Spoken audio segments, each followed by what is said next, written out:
नमस्कार, मी सोमनाथ डाळे। भाजीपाल्याचा माझा व्यवसाय आहे, होलसेल आणि रिटेलचा। गेली कित्येक वर्षापासून वडिलांपासून माझा हा व्यवसाय पूर्ववत चालत आलेला आहे आणि मी या व्यवसायामध्ये साधारणतः 15 ते 20 वर्षापासून खूप सक्रिय झालेलो आहे। परंतु इथून पाठीमागच्या 43 वर्षाचा मी लहानपणापासून पाहतोय। वडिलांचा व्यवसायामध्ये मी येत होतो, त्यांना वडिलांना मदत करत होतो। त्याचबरोबर आता 10-15 वर्षापासून मी चांगलं डोकं घातले व्यवसायामध्ये। माझं होलसेल आणि रिटेल आहे। परंतु माझ्या एकच गोष्ट या ठिकाणी निदर्शनात आलेली आहे की अकोले तालुका बंद असो, अकोले शहर बंद असो, वेगवेगळ्या कारणास्तव या ठिकाणी बंद ठेवावं लागतं, मान्य आहे। आपण पण या ठिकाणी माणसं आहोत, आपण प्रत्येक गोष्टीमध्ये सहभागी झालो पाहिजे। आम्हालाही त्या गोष्टीचा कन्नोळा असतो। कोणती गोष्ट जर असेल की निषेधात्मक असेल की त्या गोष्टीचा निषेध करावा लागतो, त्या गोष्टीसाठी निश्चितच आपण या ठिकाणी बंद करायला पाहिजे। या गोष्टीसाठी आम्ही आतापर्यंत भाजीपाल्याच्या व्यापाऱ्यांनी सगळ्यांनी आम्ही सहकार्यच केलेलं आहे। ज्या दिवशी खूप महत्त्वाची घटना घडली असेल त्या दिवशी आम्ही बंदच करतो। परंतु असं पण दिसतंय की कोणत्याही प्रकारचा एखादा विशेष घटना नसते, परंतु अकोले तालुका, अकोले शहर हे अचानक बंद केलं जातं आणि वेळोवेळी भाजीपाला व्यापाऱ्यांना कोणत्या पद्धतीची सूचना न देता या ठिकाणी भाजीपाला व्यापाऱ्यांना अचानक सांगतात की तुम्ही आज दुकान बंद करा, अचानक सांगता दुकान बंद करा। अरे मला एकच म्हणायचं आहे, हा नाशवंत बिझनेस आहे। भाजीपाल्याचा व्यवसाय हा नाशवंत आहे। सगळे दुकानं चालू असतात, वेगवेगळ्या प्रकारचे व्यवसाय चालू असतात आणि येऊन जाऊन फक्त भाजीपाल्याचा व्यवसाय बंद करा किंवा भाजीपाल्याचं दुकान आज बंद करा, अशा पद्धतीचं या ठिकाणी हा पायंडा चालत आलेला आहे। कोणीच या ठिकाणी भाजीपाल्याच्या व्यापाऱ्यांचा कोणीच विचार करायला तयार नाहीये। भाजीपाल्याच्या व्यापाऱ्यांना ही वर्षानुवर्ष या ठिकाणी अन्याय होत आहे, ना घरका ना घाटका, अशा पद्धतीने या ठिकाणी भाजीपाल्याच्या व्यापाऱ्यांची परिस्थिती झालेली आहे।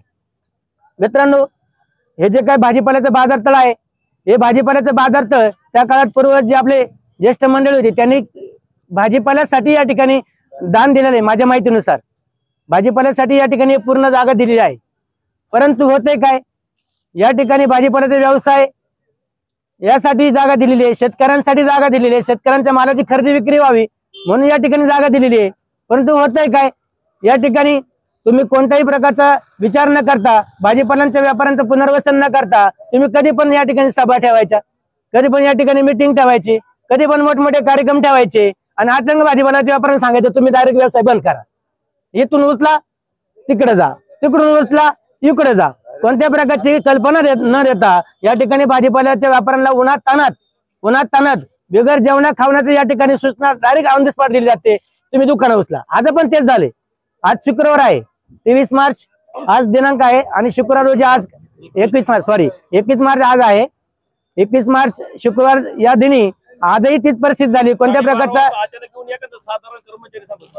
प्रकारची पूर्वसूचना न देता या ठिकाणी नगरचा पंचायतचा कर्मचारी येतो आणि लगेच म्हणतो की या ठिकाणी उचला आणि तिकडे बसा, तिकडे उचला इकडे बसा, आणि काय तर उद्या 2 दिवस बंद। अरे आम्ही हा जो काही 10-10, 5-5 हजार रुपयाचा, 20-20 हजार रुपयाचा भाजीपाला भरलेला आहे, तो भाजीपाला काय आम्ही फेकून द्यायचा का? नाशवंत येतो तो काय फेकून द्यायचा का?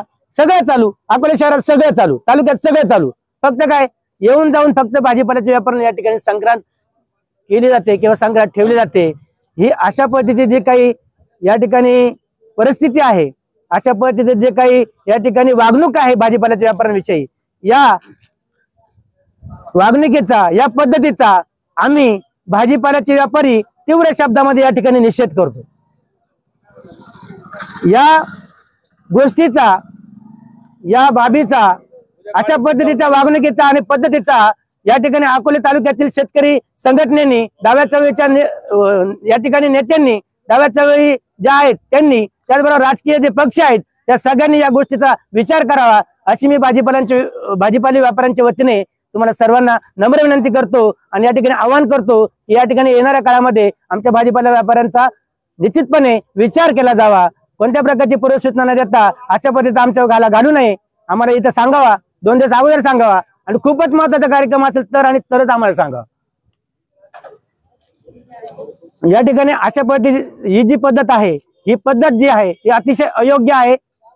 तुमच्या वैयक्तिक स्वार्थासाठी, राजकारणापोटी जर तुम्ही या ठिकाणी भाजीपाल्याच्या व्यापाऱ्यांनी जर होळी करणार असाल, भाजीपाल्याच्या मालाची जर होळी करणार असाल, तर या इथून पुढच्या काळामध्ये आम्ही कदापि या ठिकाणी खपून घेणार नाही असं मी सांगून या ठिकाणी थांबतो. जय हिंद, जय महाराष्ट्र. अकोले नगरपंचायतने भाजीपाल्यासाठी कुठलेही निवेदन न देता आम्हाला आज शुक्रवार दिनांक 21 रोजी उठवलेले आहे.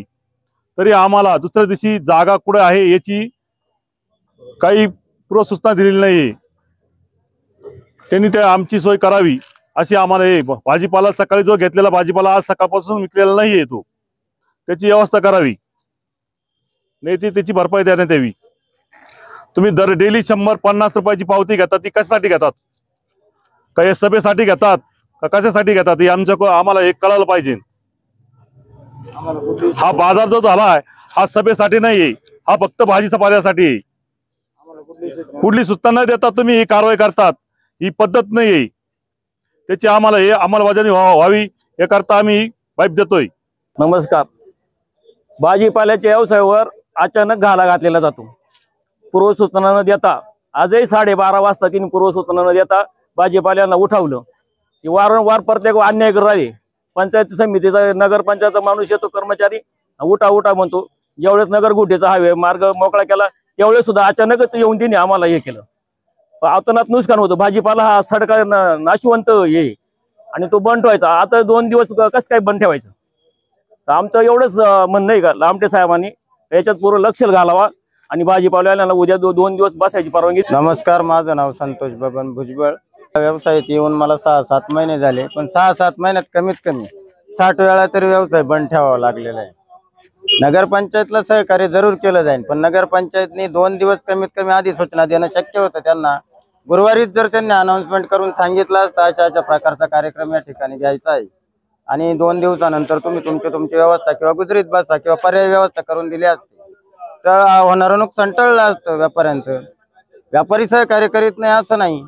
आता रात्री त्यांना जर मैदान धुता आलं असतं तर रात्री पण धुऊ शकले असते. ते सकाळी दुकानं लावल्यानंतर 11 वाजता त्यांनी सांगितले का पाणी गाडी येऊ राहिली, हे ग्राउंड स्वच्छ करायचंय, खालची दुकानं वर उचलायला लावली.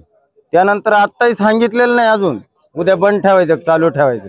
होलसेलवाल्यांना नाही आयडिया नाही. होलसेल ज्या गाड्या आहेत त्या नाशिकला जातील, माल भरून आणतील. दुकानं जर बंद राहिले तर त्यांनी तो माल विकायचा कुठं आणि आम्ही घेतलेला माल आहे हा उद्या विकायचा कुठं? 10-10 हजार रुपये एका दिवसाला आम्हाला जर नुकसान होऊ लागलं व्यवसाय करायचा कसा? नगरपंचायतला चांगले कार्यक्रम जरूर करावेत, त्याला सगळ्यांचं सहकार्य आहे, पण त्यांनी पूर्ण सूचना वेळोवेळी देणं गरजेचं आहे. इथं कोणी अजून कर्मचारी आलेले नाही, फक्त त्यांचे हाताखालचे कर्मचारी इथं आलेले. शासकीय एक अधिकारी इथं येऊन अशा प्रकारचं निवेदन दिलेलं नाही का तुम्ही 2 दिवस सहकार्य करा, बंद ठेवा किंवा याच्याऐवजी गुजरीत बसा किंवा पाठीमागचे वट्टे रिकामे पुढचं मंडपाचं काम झालं तर या पर्यायी मागच्या वट्ट्यांवरती बसा, अशाही प्रकारचा पर्याय शक्य होता. तर त्यांनी इथून पुढच्या काळात अशा प्रकारे व्यापाऱ्यांचे संपर्क साधूनच कुठली सभा कुठला कार्यक्रम झालेच पाहिजे. ते हिताचे आहेत, अकोल्याच्या दृष्टीने चांगलेच आहेत. पण असं नाही दरवेळेस यायचं आणि अचानक मनमानी पद्धतीने भाजीपाल्यांना सांगायचं उठा इकडं व्हा तिकडं करा बंद. घेतलेला माल तर फेकून देऊ शकत नाही. आजही लोकांक पूर्ण माल पहा इकडंच मारा, 10-10 हजाराचा माल पेंडिंग इकडं मारायचं समोर एवढा माल. आता उद्या अचानक बंद ठेवायला लावल्यानंतर या मालाचं काय करायचं अशी परिस्थिती. मग त्यांनी येऊन इथं नगरपंचायतच्या मेन अधिकाऱ्यांनी किंवा नगराध्यक्षांनी येऊन व्यापाऱ्यांचे संपर्क करून आणि पर्याय व्यवस्था गुजरीत किंवा या रिकामी वट्टे आहेत याच्यावरती केली तरी चालू शकते. तर व्यापारी वर्ग काय असं म्हणत नाही नगरपंचायत अन्याय करते किंवा आम्ही नगरपंचायतला सहकार्य करीत नाही असं नाही, पण त्यांनी पूर्वसूचना गुरुवारीच द्यायला हवी होती. आज माल नसता भरला, होलसेलच्या गाड्या नसत्या गेल्या, होलसेलवाले आज रात्री माल आणायला जाते, तो माल त्यांनी उद्या विकायचा कुठं त्याची व्यवस्था नाही. पर्यायी उद्या गाड्या आत येऊ शकत नाही होलसेलवाल्यांच्या, उद्या होलसेलवाल्यांनी आणलेला माल कुठं विकायचा, घेतलेला माल आम्ही कुठं विकायचा, त्याची पर्याय व्यवस्था नगरपंचायतने इथून पुढच्या काळात करावी. साई दृष्टी नेत्रसेवा चष्माघर अकोले शहरातील सर्व अत्याधुनिक सुविधा उपलब्ध असलेले एकमेव अद्ययावत शोरूम म्हणजेच साई दृष्टी नेत्रसेवा चष्माघर.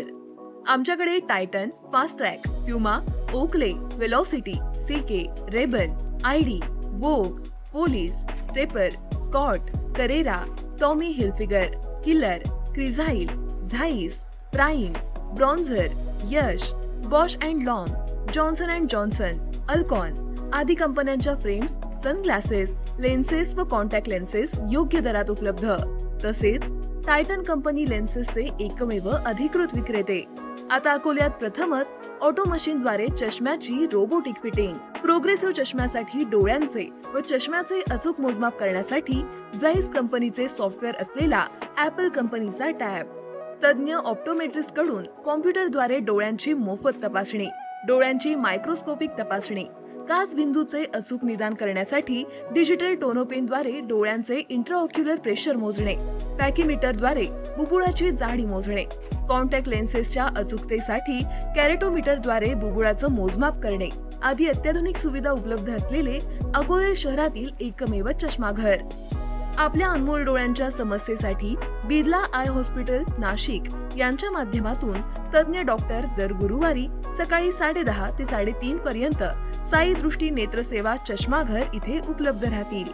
आमचा पत्ता साई दृष्टी नेत्रसेवा चष्माघर, अकोले बस स्थानकाच्या मागील बाजूस, जय महाराष्ट्र हॉटेलच्या पाठीमागे, अकोले, तालुका अकोले, जिल्हा अहमदनगर. संपर्क 91 36 52 93 93.